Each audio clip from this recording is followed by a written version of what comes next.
ದ್ರವ್ಯ ವಿರೋಧಿ ದಿನ ಅಂತ ಆಚರಣೆ ಮಾಡಲಾಗುತ್ತೆ. ಅದೇ ರೀತಿ ಈ ದಿವಸನೂ ಕೂಡ international day against drug abuse and trafficking, ಇದರ ಸಲುವಾಗಿ ಕಲಬುರಗಿ ನಗರ ಪೊಲೀಸ್ ಮತ್ತು ಪೊಲೀಸ್ ತರಬೇತಿ ಮಹಾವಿದ್ಯಾಲಯ ಒಂದು ಸಂಯುಕ್ತ ಆಶ್ರಯದಲ್ಲಿ ಇವತ್ತೊಂದು ವಾಕಾಥಾನನ್ನು ಇಟ್ಕೊಂಡಿದ್ದೀವಿ. ಬೇಸಿಕಲಿ ಟು ಕ್ರಿಯೇಟ್ ಅವೇರ್ನೆಸ್ ಮತ್ತು ಯುವಕರಿಗೆ ಇದರಿಂದ ದೂರ ಇರಿ ಮತ್ತು ತಮ್ಮ ಭವಿಷ್ಯವನ್ನು ಉಜ್ವಲವಾಗಿಸಿ, ಮತ್ತು ಏನು ಇದೊಂದು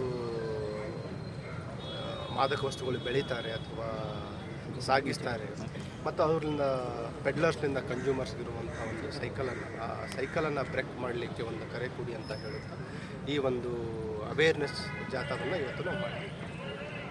ಇದರಲ್ಲಿ ಪ್ರತಿಷ್ಠಿತ ಶಾಲಾ ಕಾಲೇಜಿನ ವಿದ್ಯಾರ್ಥಿಗಳೆಲ್ಲ ಭಾಗವಹಿಸಿದ್ದಾರೆ. ಅದೇ ರೀತಿ ನಮ್ಮ ಪೊಲೀಸ್ ಅಧಿಕಾರಿ ಸಿಬ್ಬಂದಿಯವರು ಕೂಡ ಈ ದಿನ ಫುಲ್ ಡೇ ಒಂದು ಅವೇರ್ನೆಸ್ ಡ್ರೈವನ್ನು ನಾವು ಪ್ಲ್ಯಾನ್ ಮಾಡ್ಕೊಂಡಿದ್ದೀವಿ. ಅದನ್ನು ಯಶಸ್ವಿಗೊಳಿಸ್ತೀವಿ ಅಂತ ಹೇಳಕ್ಕೆ ಇಷ್ಟಪಡ್ತೀನಿ.